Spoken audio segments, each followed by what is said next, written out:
좋아요와 구독하기는 사랑입니다. 새해 복 많이 받으세요. 네. 네, 안녕하십니까. 2월 14일 부동산에 관련된 아주 특별한 이야기, 부동산 별별서에 오신 여러분을 환영합니다. 네, 오늘도 그 부동산에 강령호 선생님 함께 해주셨는데요. 안녕하세요. 많이 피곤해 보이세요? 안 피곤한데? 피곤해 보이는데요? 강의 준비하느라 피곤한 거 아니에요? 아니에요. 아니에요? 네, 괜찮습니다. 안 피곤합니다. 네, 좋습니다. 뭐 부동산에 관련된 이슈들 다루고 있는데요. 오늘은 뭐 공부도 좀 할 겸 또 관심 갖는 부분도 좀 많아서 제가 기사를 보다 보니까 정부 정책 약발 먹혔다. 네. 임대사업자 등록이 큰 폭으로 증가했다. 저도 봤습니다. 보셨어요? 작년 12월에 네. 뭐 7천 몇백 건인가 있었고 올해 1월 달 집계했더니 9천 몇백 건 늘어났어. 그래서 이 임대사업자 등록하는, 그러니까 신규 임대주택 사업자가 큰 폭으로 증가하고 있다. 작년 동기 대비로는 2.5배 수준이고 엄청나게 늘어나고 있다고요. 그래요. 그게 참 희한한 거예요. 이제 정부 정책에 약발 먹혔다는 얘기가 임대사업자 등록을 하면 혜택을 주겠다. 그죠? 그래서 이제 사람들이 막 임대사업자 등록을 하는 것 같은데. 네. 그거와 맞물려서 이제 또 2018년 접어들면서 이제 개정세법에 관련된 거, 세법이 뭐가 바뀌었나? 뭐 이런 얘기들 굉장히 이슈가 많아서 오늘은 2018년에 바뀐 세금에 관련된 간략한 이야기. 뭐 일단 우리가 세무 전문가는 아니잖아요. 저는 배우려고요. 뭘 배워 또? 준비하신 거 보고 공부해서 가려고. 무슨 소리예요? 다 아는 얘기면서. 오늘은 학생 모드. 네. 자, 그래서 바뀐 세법에 대한 이야기 간단하게 이야기해 보고요. 그다음에 오늘은 임대사업자 두 가지에 관련된 이야기 간단하게 한번 해보도록 하겠습니다. 일단은 개정세법 관련해서 사실 굉장히 많아요. 올해 엄청나게 많더라고요. 그 중에서 관심 가질 만한 부분들이 한 6개 이 정도 있는 것 같은데요. 일단은 소득세율이 또 올라갔어요. 세율이 올라갔어요? 네, 세율이 올라갔어요. 그러니까 구간이 추가가 된 게 아니라? 구간이 추가가 되면서 세율도 올라갔어. 그럼 최저 구간 6% 아니에요? 최저 구간 6% 맞는데 왜 6%만 내게? 아니 6에서부터 이제 원래 올라가죠. 그렇죠? 42%까지 42%까지 그랬잖아요. 구간별로. 네. 40%까지 아니었어요? 40%? 확인해 봐야겠다. 갑자기 또 헷갈리면 즉시 또 확인해야죠. 제 세금 그 세무사가 하니까 잘 그래 맞아. 세무사가 하니까 정확하게 모르고 정확하게 우리가 항상 기억하는 건 아니죠. 나한테 해당되는 내용만 기억하니까. 과거에는 5억 원 초과일 때가 40%였어요. 게다가 5억 원 초과가 42%. 그죠. 그러니까 42% 구간이 생긴 거야. 맞아. 그래서 생긴 거고 과거에 3억 원에서 5억 원까지가 3억 구간이 생긴 거죠. 그래서 3억 원에서 5억 원이 40%로 그러니까 결국은 과세 표준이 5억을 초과를 하게 되면 42%, 그러니까 2% 양도소득세율이 올라갔다. 이렇게 보시면 될 것 같아요. 냈으면 좋겠다. 이렇게 많이 올라서. 좀 그런가? 저는 싫어요? 세금은 일단 많이 내면 벌었다라고 해서 그만큼 이제 부럽다고는 하는데 저는 세금은 일단 많이 내면 일단 뭐 좋은 건 좋은 거지만 옛날에 공부할 때 이런 얘기 유쾌하진 않아. 맞아. 옛날에 우리 공부할 때 이랬어. 돈이 없어서 세금을 안 내는 사람이 행복하냐? 돈이 많아서 세금을 많이 내는 사람이 행복하냐? 어떤 게 더 좋겠냐? 당신 같으면. 그래서 세금 많이 내고 싶다고.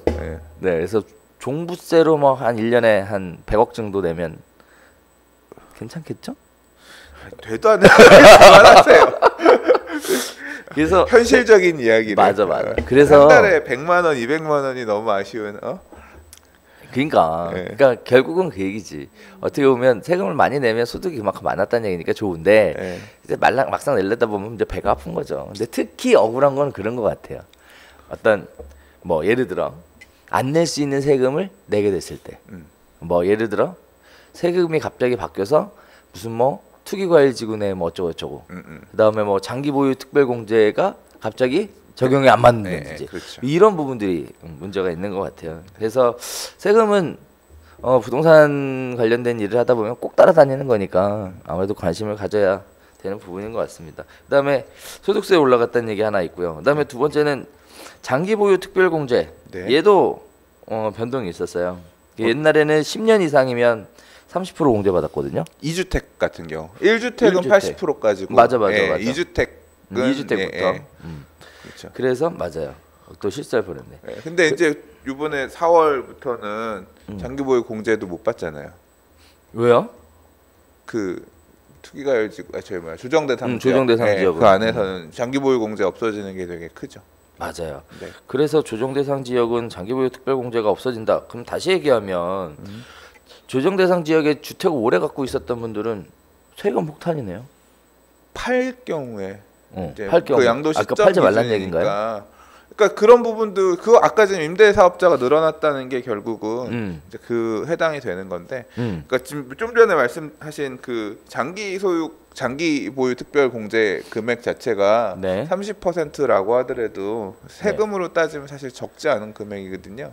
그래서 그렇게 해서 늘어나는 세금이 너무 부담스러우니까 그렇게 해서 결국 4월 1일 이후의 양도권에 대해서는 세금이 세율도 늘어나지만 장기 보유를 소득공제 못 받는 부분에 늘어나는 세금이 이게 양쪽으로 부담스러우니 이전에 팔자 하는 사람들의 매도 물건들이 1월달, 2월달 나왔던 것들이 지금 막 거래들이 되면서 뭐 1월달에 역대 거래량 최대치다. 서울 아파트 역대 거래량 최고치 수준이다라고 하고 2월 들어서도 뭐 강남의 아파트 거래 여전히 많다 이런 기사가 나오는 게 이제 그 때문에 그런 것 같고요.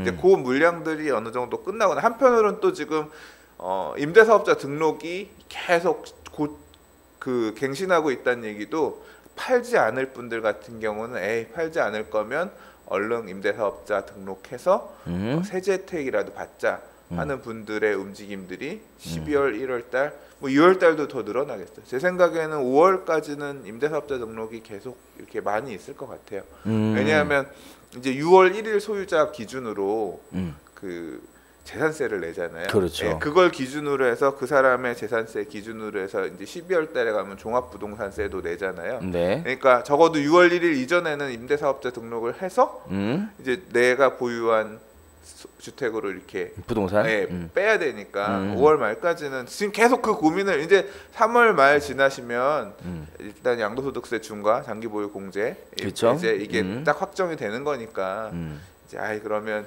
임대사업자를 언제 등록할까 그 시점에 대한 부분만 고려를 하실 거고요. 그렇게 늘어날 것 같아요. 맞아요. 그래서 여기서 잠깐 브레이크를 걸고 등록하셨어요? 한다면? 저는 안 할 거예요. 왜요? 여러 가지 이유가 있어서 진짜? 안 하는 방향으로. 아 그렇구나. 하더라도 나중에 하려고 해요. 뭐 그럴 만한 또 여러 가지 이유가 있나 봐요. 여러 가지 이유가 있어서. 그래요. 그렇답니다. 뭐 임대사업자 등록을 꼭 해야 되는 건 아닌 것 같아요. 하더라도 나중에 할 수 있으니까 뭐 언제까지 하라는 적어는 없는 거잖아요. 있지. 취득일로부터 3개월 이내 해야 준공공 임대사업자 혜택을 받잖아요. 이제 케이스 바이 케이스로 아무튼 좀 고민하고 있는 부분이 있어요. 그래요? 네. 자, 좋습니다. 그래서 장기보유 특별공제가 2주택 이상일 경우 15년 이상 가지고 있어야 30% 공제를 받는다는 거 굉장히 안 좋은 얘기죠. 좋은 얘기도 있어요. 그 부모님에 대한 동거봉양을 하는 경우에는 과거에 5년 내 양도에서 비과세 혜택을 받을 수 있었죠. 근데 10년 내로 바뀌었더라고요. 현실적인 것 같아. 5년 너무 빨라. 그리고 집도 크고 그러지 않나요? 물려받은 집이 없어서 잘 모르겠습니다. 이 얘기하려죠 지금. 한 번도 그런 문제에 대해 생각해 본 적이 없어. 그래요? 생각해 본 적이 없어서 그렇구나. 그런 것도 활용할 수가 있구나. 네. 가능하죠. 네. 자, 그래서 동거봉양이라는 게 생겼습니다. 거기에 따라서 부모님한테 집을 사드려야 되겠네. 그리고 동거봉양을 하고 그리고 나서 매각을 해야 되겠네. 그거는 불법 증여가 되면 또 안 되죠. 부모님한테 집을 사드린다는 얘기. 세금 내고 해야지. 세금 부분도 엄청 큰데. 그런가? 요새 그 증여세를 그럼 얼마를 내야 되는 거야? 요새 적은 돈으로 할 수 있는 집이 없잖아요. 그렇긴 하죠. 그럼 증여세만 하더라도 엄청난데. 지금 안 그래도 요새 불법 증여라든가 좀 뭐 어떤 주택 부동산을 구입하는 과정에서 돈의 흐름이 명쾌하지 않은 부분들 지금 털어내서 강남을 조사해서 뭐 지금 뭐 500 몇십 명 조사에서 했다고 하고 이제 강남 거 봤으니까 마용성 쪽에 주택 새로 취득한 사람들도 턴다 그래서 지금 본다고 하잖아요. 앞으로 되게 강도 높게 자금 출처 조사 부분들 한다고 하니까 이제 그런 식의 생각은 하덜덜덜덜 말아야죠.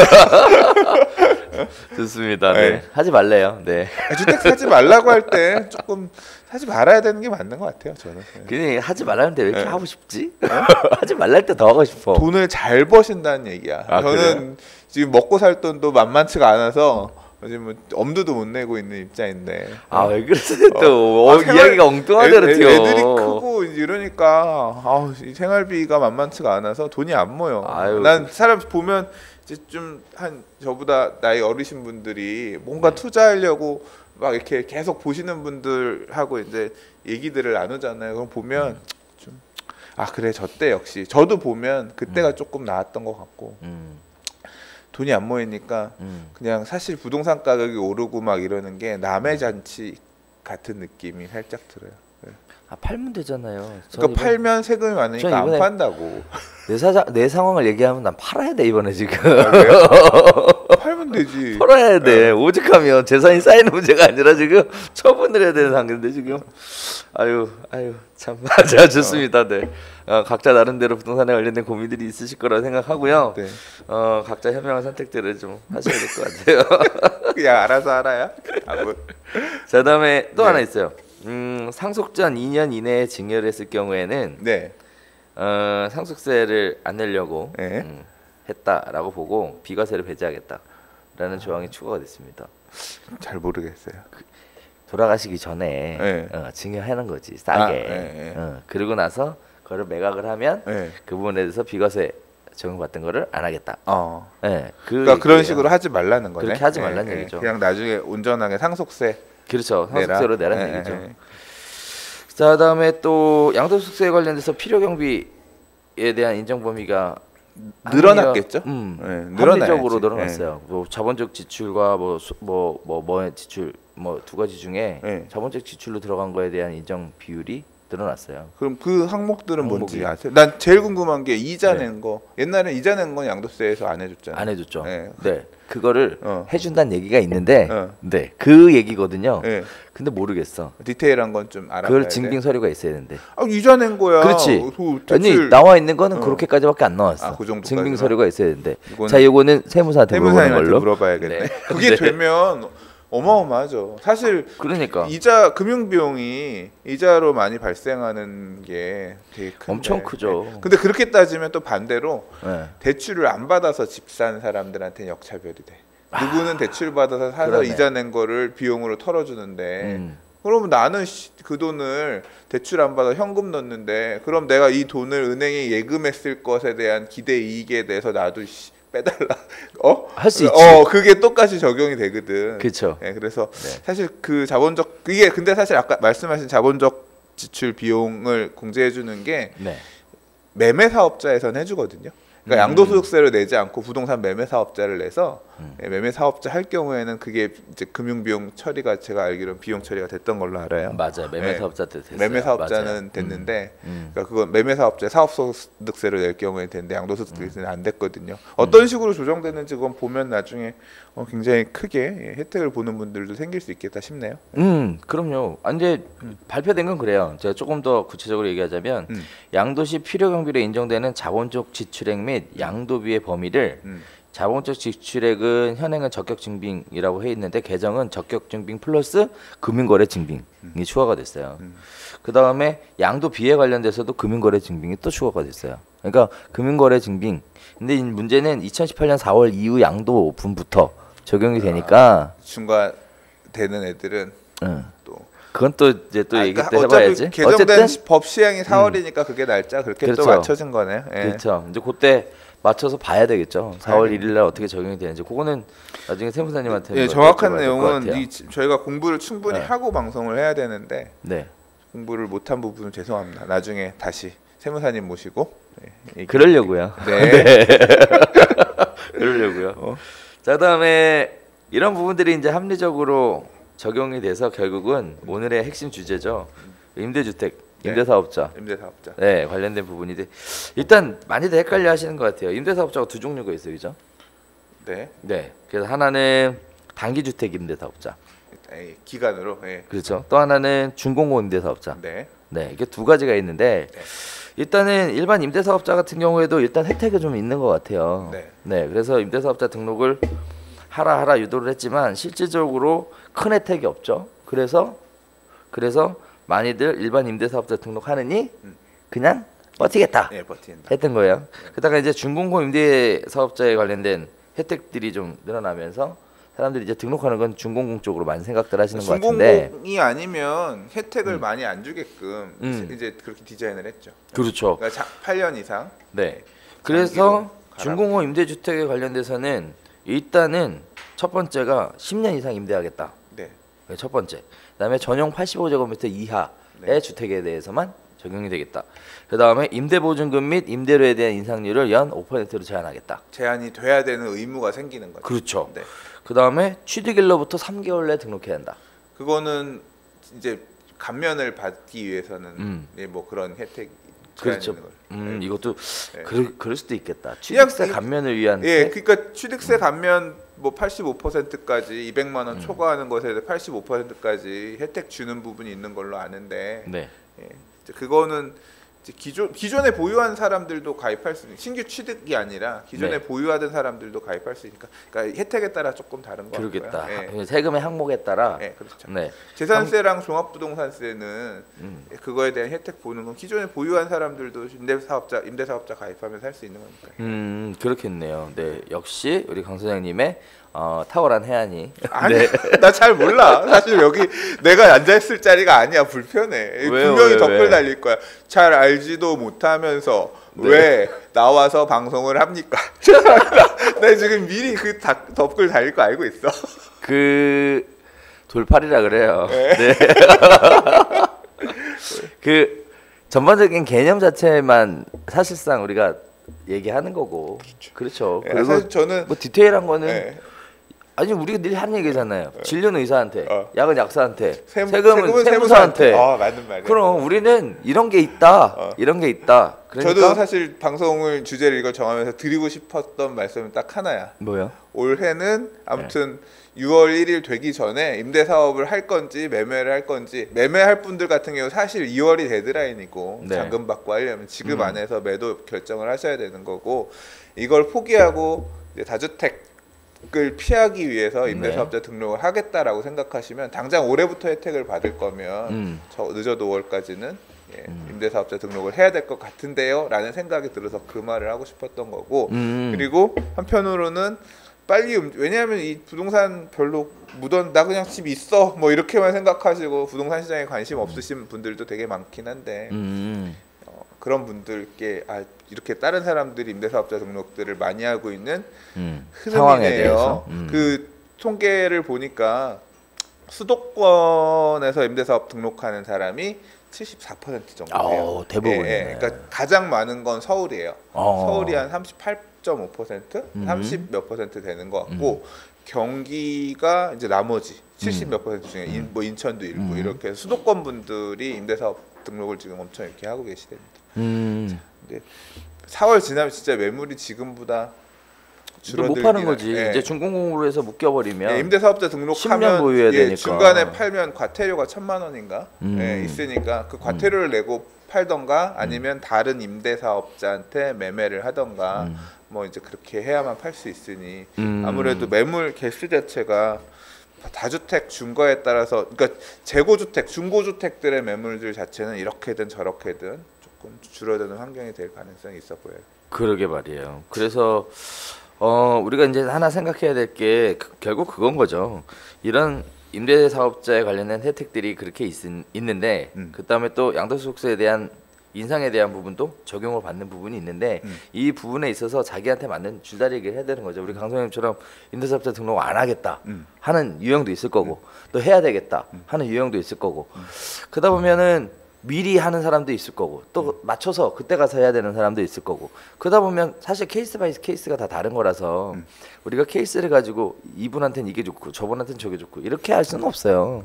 할 수는 없고 속사정도 모르고 그렇죠? 각자 때 맞는 세금 계획을 세무 엑시트를 준비해야죠. 예. 그래서 지금 현재 상황은 그렇습니다. 그래서 크게 정리해 보면 준공업 임대사업자로 등록을 하게 되면 뭐 취득세, 양도세, 재산세, 소득세, 부가세, 뭐 종부세, 건강보험료에 대한 부분까지 일반 단기 임대수 주택 사업자보다 더 많은 혜택을 받을 수 있다라는 건 확실한 거예요, 그죠? 보험료 또 맞아요, 혜택이 생겼어요. 맞아요. 그래서 그런 부분들에 대해 나는 어떤 선택을 하는 게 좋을지에 대한 각각의 케이스는 좀 스스로 좀 알아보셔야. 이거는 공부를 좀 해야 되는 정리해야 될 부분이 깊은 얘기라. 네. 그래서 다음 주에 세무사님 한번 모실까요? 깔끔하게? 다음 주에 세무사님 시간 되실까요? 제가 협박 한번 해볼까요? 근데 그러면 질문지를 쫙 준비해서 어떤 질문, 그러니까 중요한 내용들을 좀 정리해 놓고 와서 강의하는 형태가 거의 요점들 몇 가지를 강의하는 형태가 돼야 될 것 같아요. 그래요? 네. 그러면은 질문을 우리가 게시판에서 받아서 괜히 할까? 질문 받으면 너무 이렇게 중구난방이 될 수가 있으니까 이 임대사업자 관련해서 어떤 혜택이 주어지는지에 대한 정리 부분들에서 짤막하게 들으면 요런 내용이구나 정도를 어느 정도 캐치하실 수 있게끔 질문을 잘 정리해 보세요. 뭐야? 그건 아니고 강 선생님 카페에서 사람들이 관심 가지시는 것들이 뭔지, 회원들이 관심 갖고 있는 게 뭔지를 정리해 주세요. 그래야지. 우리는 세무사님하고 그냥 다이렉트로 연결을 시켜주기 때문에 내가 이것도 사실 질문도 알아야 하는 건데 공부를 해야 이런 게 궁금하고 어떤 게 알아야 되는지 일단 알았어. 그런 거니까 일단 알았어요. 저도 이 명절 연휴 동안 조금 공부를 해서 질문지를 만들어서 드리도록 하겠습니다. 일단 알겠습니다. 네. 그래서 저도 준비 한번 해보고요. 강 선생님도 같이 이야기해서 우리가 책임 있는 방송하려면은 이런 게 있다 안내해드렸으면 뭐 부분 하나 잡아가지고 깊게 들어가는 것도 필요할 것 같아요, 그렇죠? 임대사업자 관련된 부분은 다음 주 또는 다다음 주 또 세무사님 일정도 있으실 수 있으니까 이렇게 해서 여쭤보고 한번 초빙 한번 해보도록 하겠습니다. 재밌을 것 같아요. 그러면 이제 오늘 더 할 얘기가 없네. 할 얘기가. 그러니까요. 세금 얘기하기로 했는데 세무사 부르겠으면 끝났네 이제. 안 돼. 자, 어쨌든 이런 말씀 하나 드리겠습니다. 네, 세금에 관련된 부분이 2018년에 접어들면서 상당 부분 많이 개정이 준비되고 있습니다. 특히 4월 1일 기점으로 바뀌는 것들이 많으니까 우리 지난 시간에도 안내해드렸다시피 나한테 맞는 선택이 어떤 선택이 가장 최선의 선택인지 한번 고민해보는 시간들을 진짜 가지셔야 될 것 같고요. 그리고 특히 부동산을 매입하시려고 하시는 분들도 향후에 매각할 때 어떤 영향을 받을지, 또 가지고 계신 분들은 또 현재 갖고 있는 주택을 또 어떤 형태로 보유할지에 대해서 한번 고민해보는 시간이 세금 문제는 이 얘기를 진짜 꼭 하고 싶어요. 뭐요? 제가 아는 분이 어저께 갑자기 전화가 왔어요. 재개발 구역에 이제 관리처분계획 인가가 떨어진, 이분은 투자를 굉장히 오래 하신 분이에요. 근데 이제 조합원 입주권, 관리처분계획 인가가 떨어진 조합원 입주권을 양도하시는데 보유는 거의 한 8년 정도 하셨어요. 그러니까 아까 말씀하신 장기 보유 공제 문제가 걸려 있는 거죠. 그래서 8년을 보유했기 때문에 장기 보유 공제가 당연히 될 거라고 생각하고 양도를 하셨어요. 물론 양도 차익도 있었죠. 그랬는데 이제 이미 계약을 다 했어. 계약금 받고 뭐 중도금 받으셨는지 모르겠는데 세무사 좀 소개를 해달라고 하셔서 세무 관련해서 뭐 물어볼 게 있다고 해서 연결해드렸는데 오늘 아침에 전화 와서 큰일 났다는 거예요. 봤더니 장기 보유 공제 적용을 하나도 못 받는데요. 왜요? 왜 못 받을까? 그래서 봤더니 생각해 보니까 매도하신 게 지금 주택 상태에서 매도하신 게 아니라 조합원 입주권 상태에서 매도하신 거거든요. 입주권은 장기 보유 공제가 안 되는데 이게 계산하는 방식이 이제 재개발 물건 같은 경우 일반 주택이랑 좀 달라서 복잡해서 관리처분계획 매수했던 시점, 그다음에 관리처분계획 인가가 떨어지는 시점으로 이제 가격 변화가 한 번 있고요. 입주권이 된 시점에서 양도일 시점으로 변하는 거거든요. 그렇죠. 예를 들자면 내가 4억에 샀는데 2번 계산할 때. 내가 4억 평가를 받은 게 아니라 3억 평가가 났어요. 그러면 관리처분 계획일 인가일 기준으로 4억짜리가 3억 평가가 됐으니까 마이너스 1억이 된 거고요. 관리처분 계획일 인가일 이후부터 양도하는 시점까지는 이게 이제 5억에 팔았단 말이에요. 그럼 실질적으로 4억에 사서 5억에 팔았으니까 1억이 남은 건데 마이너스 1억이 됐다가 3억이 5억이 된 거냐 플러스 2억이 된 거예요. 근데 그러면 실제로는 나는 4억에 사서 5억에 팔 1억 차이가 남았지만 세금상으로는 이 세무 신고하는 상으로는 짧은 기간 안에 2억이 올라간 거고 이 장기보유공제 2억에 대해서 이게 혜택이 없는 거예요. 그러니까 그렇죠. 장기보유공제 전체를 받을 수 없게 되면서 이번 같은 경우 세금 계산을 해보니까 뭐 한 3,4천만 원 세금이 더 나온대요. 네, 그래서 이거 어떻게 방법이 없을까요?라고 하는데 사실 이제 저도 그 내용은 통해서 들으면서 확인을 다시 한 거지만 어떻게 하겠어요? 행위가 이미 매매된 행위가 마무리된 상태인데 할 수가 없잖아요. 그러니까 방법을 어떻게 저도 다른 세무사 잘하는 세무사님들 한번 좀 물어봐야 될 것 같다 알아볼게요라고 했지만 어렵죠. 그래서 세무 행위를 할 때에는 항상 그러니까 세무 부분은 사전에 검토를 하고 그 다음에 이 팔아야 될지 말아야 될지를 결정하는 건데 조금 아쉬운 부분이 있네요. 안타깝다. 특히 이제 올해는 아까 말씀하신 것처럼 세율의 변화라든가 이게 지금 계속 생기기 때문에 더 준비를 해서 해야 되는 게 맞는 것 같아요. 그런 것 같습니다. 그러면 우리 다음에 세무사님 모실 때는 재개발에 관련된 세무를 좀 또 여쭤봐야 되겠다. 그건 또 싫어요? 알았어. 너무 복잡해. 임대사업자만 얘기해도 되게 길 것 같아요. 근데 사실 그 우리 그 진행하는 세무사 분 계시잖아요. 같이 도와주시는 세무사님이 이쪽 잘 알더라고. 아 그래요? 재개발 세무에 대해서 잘 알더라고. 나중에 그러면 법무법인 아니 세무법인에 있을 때 그 뭐 세무사 몇십 명 되거든요. 근데 본인이 재개발 재건축 관련된 세무를 다 주관하셨던 분이시더라고요. 아 근데 더 재밌는 게 뭔지 알아요? 재개발 세무를 계산할 수 있는 엑셀표가 있어. 아 그래요? 거기다 넣으니까 척척척 나오대. 대신 조금 복잡해. 맞아요. 재개발 세무 옛날에는 저 십몇 년 전에는 세무 신고만 막 수임 100만 원씩 받고. 맞아. 엄청 비쌌죠. 복잡해서. 할 수 있는 그게 본인이 계산하는 게 아니라 그거 수임 받아갖고 계산할 수 있는 분한테 넘겼더라고요. 대부분 계산해달라고. 그러니까 2배가 붙는 거지. 네. 자 아무튼 그렇습니다. 우리가 책임 있는 방송을 위해서 세무사님 모시고 세금에 관련된 부분 한번 정리해보는 시간을 가졌으면 좋겠어요. 오늘 이 얘기가 나왔던 이유는 결국 그거죠.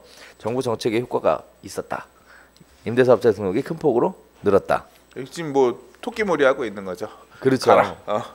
뭐 그거는 어느 따라줄 수 있는 부분이니까 따라야 하는 부분이니까 또 그 강해지는 규제 하에서 현명한 선택을 나름대로 각자들 하고 계신 거죠. 좋습니다. 네, 자 이제 오늘의 이야기를 슬슬 마무리 한번 줘볼까요? 네. 우리 강 소장님, 저는 개인적으로는 생각을 해요. 뭐 임대주택 사업자 남의 얘기일 수도 있어요. 뭐 주택이 없거나 또는 뭐 1주택밖에 없는 경우에는 남의 이야기일 수도 있습니다. 하지만 내가 부동산을 가지고 재테크에 관심을 가지신다면 관심을 가져볼 영역인 건 같아요.